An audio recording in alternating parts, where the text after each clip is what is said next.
To demonstrate the continuous 8 free motion quilting pattern today, I have my paper set up with two 5-inch wide columns. So these columns would correspond to the rows on your quilt.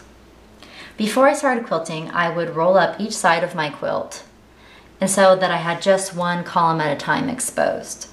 And then I would start quilting on the very edge of my quilt, which here will be the edge of my paper. And I start not at center, but just to the side of center. And then I would quilt in a looping pattern like so. And after I make about 4 or 5 loops, I have to stop and reposition my hands so that I have better control of the quilt. So I would stop right around one of these straight passes. I find that if I stop at the curves, it's much harder to continue and make a curve that looks as nice as I want. So again, I would stop there and reposition my hands on the quilt and keep going. And when I get off the paper or the quilt, I usually make a last one that finishes like that. So I would quilt my whole column and come off the bottom of the column, and then I'd be ready to move on to another column of the quilt or row of the quilt. Before I do that, I want to show you something on this paper. I put little marks, it might be hard to see, here, here, here, here, here, here, and these marks represent seams. So I'm imagining that this quilt is made up of 5-inch squares, and my column had these seams every 5 inches. So I actually use these seams to space my continuous 8s regularly.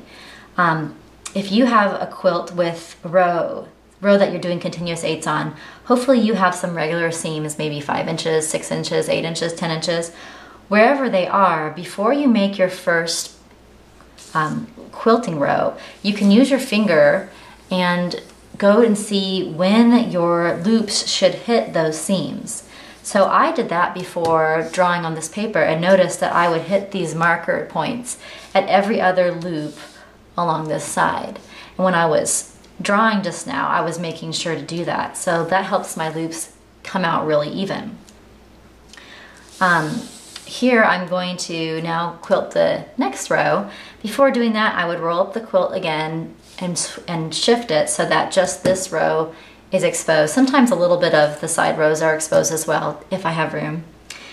And this time, as I start quilting, I'm going to start at center, but start to the right of center. Over here, I had started to the left of center. And the reason why I'm going to start to the right of center is I like it when I make my rows mirrored. So if I start to the right of center up here, my rows will be mirrored so that my loops, you can see, meet or touch opposite each other.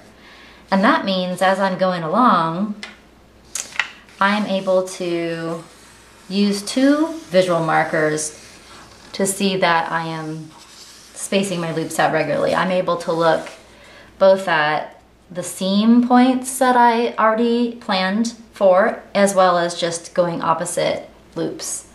And having both of those visual cues makes it really easy to keep things evenly spaced. Well, let's not say really easy, but easy enough. So I want you to know that when I got started with the continuous 8, I just focused on making even loops, and that was plenty for me to think about. But as I went along, I worked up to noticing I could space them by using seam reference points, and then also learned I could make them mirrored and have them touch, which is my favorite way of doing it. So get started wherever you are, and you can work up to this if you like this, or maybe you'll find your own way. I hope this tutorial helps you with your quilting.